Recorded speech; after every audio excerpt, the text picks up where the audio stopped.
चलते चलते दो खबर के सभी दर्शकों को हमारा नमस्कार। साथियों, आजकल देश में जातिगत जनगणना का समर्थन करने और न करने का एक जबरदस्त ट्रेंड देखा जा रहा है।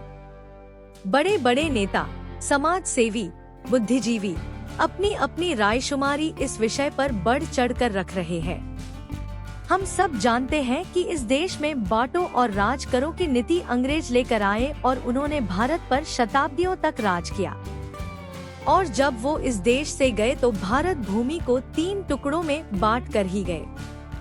आजादी के इतने वर्षों के बाद 2014 और 2019 के चुनाव परिणामों से स्पष्ट दिखाई दिया कि देश की जनता मोदी के राष्ट्रवादी संदेश के सामने अपनी जातियों के मुद्दे को पीछे छोड़कर राष्ट्र के विकास के मुद्दे पर एक साथ वोट करती दिखाई दी। सभी जातियों के हिंदू धर्म और राष्ट्रभक्ति के नाम पर एक पार्टी को वोट देने से सारी विपक्षी पार्टियों को अपना अपना जनाधार खिसकता हुआ नजर आया। तो इसकी काट के स्वरूप में सभी राजनीतिक दल 2024 के लोकसभा चुनाव में जातिगत जनगणना का मुद्दा उठाकर लाए।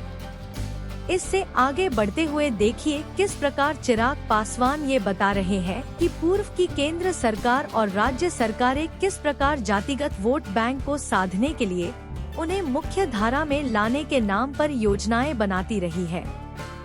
चिराग पासवान के जातिगत जनगणना को समर्थन देने के तरीके से ये भी साफ दिखाई देता है कि बांटो और राज करो की नीति का भविष्य इस देश में अभी सुरक्षित है और जातियां आगे भी सरकार बनाने का और गिराने का मुद्दा बनी रहेंगी।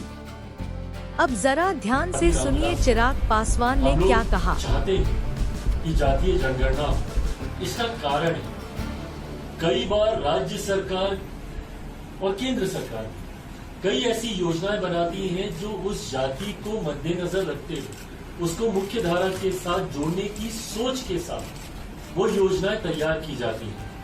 ऐसे में उस जाति की आबादी कितनी है ये जानकारी सरकार के पास कम से कम होनी चाहिए ताकि उसके अनुपात में राशि आवंटित की जा सके। उस योजना को लेकर या उस जाति को मुख्य धारा के साथ जोड़ने को लेकर ये आंकड़े कम से कम सरकार के पास होने चाहिए। इससे पूर्व संसद में अनुराग ठाकुर के द्वारा राहुल गांधी की जाति पर प्रश्न कर दिया गया था, जिसके जवाब में राहुल गांधी अपनी जाति पूछे जाने पर थोड़े असहज और विचलित होते भी दिखाई दिए।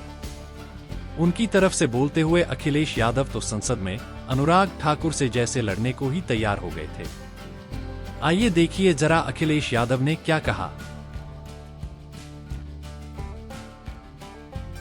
इनसे ये पूछना चाहता हूं, आपने जाति कैसे पूछ ली है बताइए। बस आप जाति कैसे पूछ सकते हैं? आप बताएं जाति कैसे पूछ सकते हैं? आप पूछ के दिखाओ जाति तुम। आप जाति कैसे पूछोगे तुम? अब लगातार सत्ता से तीसरी बार बाहर रहने पर बड़े बड़े ख्वाब और मिजाज रखने वाले नेता जातियों की गिनती का कार्ड खेल रहे हैं।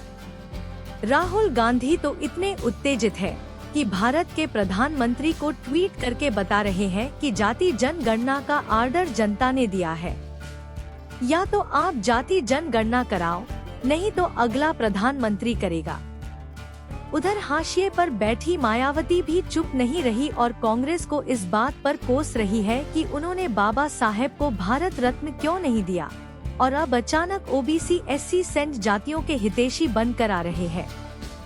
1947 में भारत का विभाजन धर्म के आधार पर हुआ था। देश की जनता ने भयानक दंगे और नफरत का दौर भी देखा है, जिसके दर्द और अविश्वास के निशान आज भी लोगों के मानस पटल पर अंकित है। इसी को परिलक्षित करने वाला हिंदू मुस्लिम का एजेंडा प्रायः देश के हर चुनाव में शीर्ष में रहता है। और अब कभी जात पे न पात पे मोहर लगेगी हाथ पे का नारा देने वाली कांग्रेस पार्टी देश में हर हाथ की जाति देखना चाहती है और हर जाति के हाथ गिनना चाहती है। सोशल मीडिया में वायरल हुए इस मेमे पोस्ट को देखिए, जिसका सीधा सीधा संदेश यह है कि यदि हिंदू मुस्लिम करने से माहौल और सौहार्द खत्म होता है तो क्या ब्राह्मण, बनिया, ठाकुर, ओबीसी, एससी सेंट करने से समाज में मिठास और एकता का संदेश जा रहा है। साथियों, कोई भी देश अर्थ और अर्थव्यवस्था से चलता है, न कि जाति और धर्म से। जाति और धर्म केवल व्यक्तिगत आस्था का विषय है, ये समाज की विकास और उन्नति की चाबी नहीं है। जब जब जाति और धर्म के आधार पर सत्ता चुनी जाती है, उस राष्ट्र या राज्य में सामाजिक एकरसता खत्म होने लगती है। चिराग पासवान जिन जातियों के विकास के लिए धन आवंटन की बात कर रहे हैं, उनसे एक सवाल है, उन जातियों को धन क्यों चाहिए? उन जातियों को उचित शिक्षा और रोजगार क्यों नहीं दिया जा रहा है? धन तो वो अपने आप कमा लेंगे। और शिक्षा देने में आज यदि जातियां देखी जाएगी तो ये कैसी आजादी और कैसी सरकार होगी?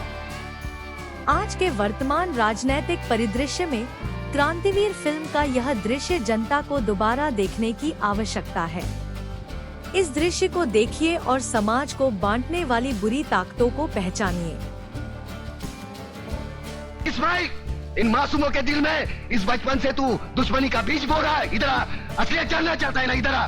कौन है? कल्याण जी। कल्याण जी भाई हिंदू है ये कौन है? ये कौन है? गंगा भाभी। गंगा भाभी, तुम्हारे बच्चे को कौन पाल रहा है? गंगा भाभी। गंगा भाभी, ये हिंदू थे, इनको काय को नहीं काटा? हाँ, इधर आ, असलियत बताता हूँ तुझे। ये ले, ये मुसलमान का खून, ये हिंदू का खून।